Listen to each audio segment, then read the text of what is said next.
penciptaan bumi menurut perspektif Al-Quran dan sains, bumi adalah kata yang tidak asing lagi kita dengar. Setiap orang yang mendengarnya akan terfikir bahawa bumi ni tempat tinggal atau tempat yang manusia berpijak selama ni. Bumi juga adalah tempat tinggal seluruh makhluk yang merupakan ciptaan Allah Subhanahu Wa Taala. Merujuk surah Al-Baqarah ayat 117. Maksudnya Allah jualah yang menciptakan langit dan bumi, dan apabila ia berkehendak untuk menjadikan sesuatu, maka ia hanya berfirman kepadanya, jadilah engkau, lalu menjadilah ia. Objektif pertama ialah proses kejadian bumi menurut perspektif Al-Quran dan sains. Menurut Al-Quran dalam surah Al-Anbiya maksudnya, dan tidakkah orang-orang kafir itu memikirkan dan mempercayai bahawa sesungguhnya langit dan bumi itu pada asal mulanya berjatuh sebagai benda yang satu. Lalu kami pisahkan antara keduanya dan kami jadikan dari air tiap-tiap benda yang hidup. Maka mengapa mereka tidak mahu beriman? Imam Sa'id bin Jubair mentafsirkan ayat di atas seperti berikut. Langit dan bumi ini dahulunya melekat antara satu sama lain. Apabila langit ditinggalkan, maka zahirlah bumi.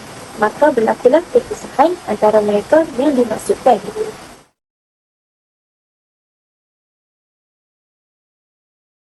Seterusnya kita masuk pula kepada menurut sains. Saintis menganggarkan umur bumi berdasarkan batu batan yang terdapat di atas muka bumi. Mereka menganggarkan usia bumi sebagai 4.5 bilion tahun. Ini berdasarkan kajian radioaktif bahan uranium misalnya yang bertukar menjadi plumbum. Uranium sebagai bahan radioaktif yang terdapat batu batan mereput yang bertukar menjadi plumbum yang lebih mantap. Saintis mengetahui separuh hayat uranium lalu melihat kuantiti logam tersebut masih tertinggal selepas perebutan berlaku. Lalu usia batu tersebut dianggarkan. Seterusnya, perbandingan proses kejadian bumi menurut Al-Quran dan sains. Menurut Al-Quran, bumi memiliki 7 fasa bumi, manakala sains memiliki 6 fasa. Rumusan bagi perbandingan proses kejadian bumi menurut Al-Quran dan sains dapat dilihat dari sudut pandangan yang berbeza namun saling melengkapi. Maka benarlah menurut Al-Quran dan sains, bumi sebelum ini memang wujud dalam bentuk gumpalan asap, dan daripada asap itulah terlahirnya bintang-bintang dan kelahiran itu menjadi batu asas kepada kelahiran bumi ini.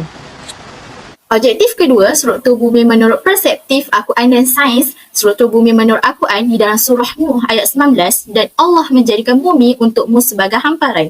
Menurut tafsir ulama Abu Halim Al-Andalusi, bumi adalah suatu jisim yang berbesar. Jika bentuk bulat terlalu besar, maka suatu bahagian daripadanya akan kelihatan seperti rata terhampar. Struktur bumi menurut sains. Bukti bumi berbentuk sfera ialah semasa gerhana bulan. Ia boleh dilihat di satu kawasan dan tidak di kawasan lain dalam masa yang sama kerana bulan terbit dan tenggelam berlaku pada waktu berbeza. Selain itu, Aristoteles berpendapat bahawa bumi adalah bulat seperti bola. Perbandingan struktur bumi menurut Al-Quran dan sains. Menurut Al-Quran, bumi ini adalah satu hamparan. Menurut sains, bumi ini berbentuk sfera dan rata. Oleh itu, dapat saya simpulkan bahawa terdapat pelbagai pendapat menurut Al-Quran dan sains menyatakan bumi berbentuk bulat, sfera dan rata. Namun, dari segi penglihatan mata kasar manusia, jelas menunjukkan bumi berbentuk bulat. Kejadian siang dan malam menurut Al-Quran, terdapat 2 surah yang mampu saya petik antaranya ialah surah Al-Furqan dan surah Yasin. Surah Al-Furqan ayat 47 yang telah membawa masuk, dan dialah yang menjadikan untuk kami malam sebagai pakaian dan tidur, sebagai pemutus, dan dia menjadikan siang untuk bertekbaran. Manakala ayat Al-Furqan 62 telah membawa masuk, dia yang menjadikan malam siang silih berganti bagi siapa yang ingin mengambil pelajaran atau bagi yang ingin bersyukur. Manakala surah Yasin telah membawa masuk suatu tanda kekuasaan Allah yang besar bagi mereka adalah malam. Siang dan malam menurut para ulama, terdapat pandangan para ulama saya mampu kongsikan antaranya Syed Ibrahim Husain Syadili. Beliau berkata bumi beredar dari orbitnya setiap 24 jam sekali atau sekitar 1000 mil sejamnya. Malam dan siang akan lebih panjang puluhan kali daripada keadaan yang sekarang. Bila terjadi, maka matahari musim panas boleh membakar semua tumbuhan di bumi di siang hari dan membekunya pada malam. Maka sungguh melimpah anugerah Allah Subhanahu Wa Taala kepada makhluk-makhluknya, itulah sebahagian daripada apa yang perlu direnungkan dan disyukuri oleh manusia, katanya Syekh Ibrahim Hussein Syahdiqub. Seterusnya, Syekh Tahir Ibn Hashim berkata,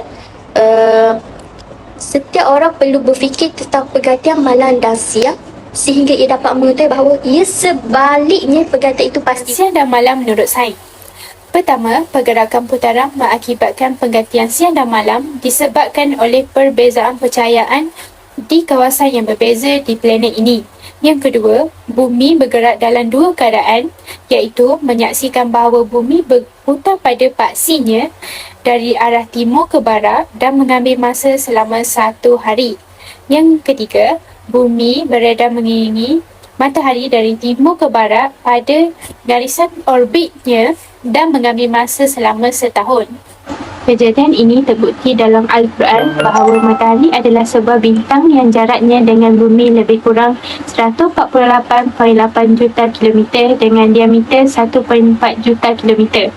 Dia memasukkan malam ke dalam siang dan memasukkan siang ke dalam malam dan menundukkan matahari dari bulan. Masing-masing berjalan menurut waktu dan ditentukan. Menurut fakta sains, planet ini berpusing atas paksinya satu pusingan dalam masa 24 jam. Dan dalam pada masa yang sama, planet bumi bergerak menurut orbit berpusing mengelilingi bumi. Perhasilan tenaga ini disebabkan berlakunya nukleus hidrogen antara satu sama lain dan matahari mengeluarkan tenaga dalam bentuk cahaya. Mengenai kejadian siang dan malam, kita dapat lihat dari pelbagai sudut, iaitu Al-Quran, sains, para ulama dan para saintis. Dari segi perspektif Al-Quran, peredaran planet bumi dalam orbitnya mengelilingi matahari menunjukkan bahawa alam ini dan seluruh isinya bergerak dalam paksinya mengikut yang telah ditetapkan oleh Allah Subhanahu Wa Taala. Manakala menurut sains pula, planet bumi ini berpusing atas paksinya satu pusingan dalam pada masa yang sama, planet bumi bergerak mengikut orbit berpusing mengelilingi bumi. Maka terbuktilah menurut Al-Quran dan sains, kejadian siang dan malam merupakan proses di mana bumi akan mengelilingi orbit. Daripada hasil kajian mengenai penciptaan bumi dapat dilihat dan dipelajari bahawa bumi mempunyai fungsi yang tersendiri mengikut Al-Quran dan sains. Kami telah mengkaji beberapa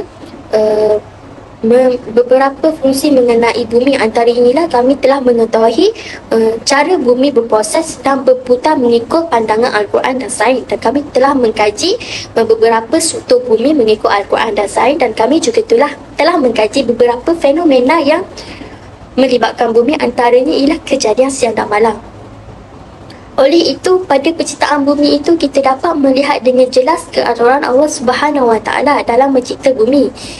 Saya dan kawan-kawan saya dapat pelajari mengenai bumi dari pelbagai pandangan dan pendapat. Antaranya ialah pandangan para ulama dan para saintis. Saya akhiri kata saya dengan semoga Allah Subhanahu Wa Taala menggolongkan kita di dalam golongan ulul albab yang sentiasa mentadabbur alam ini dengan melihat kehebatan Allah Subhanahu Wa Taala serta melihatkan rasa kisah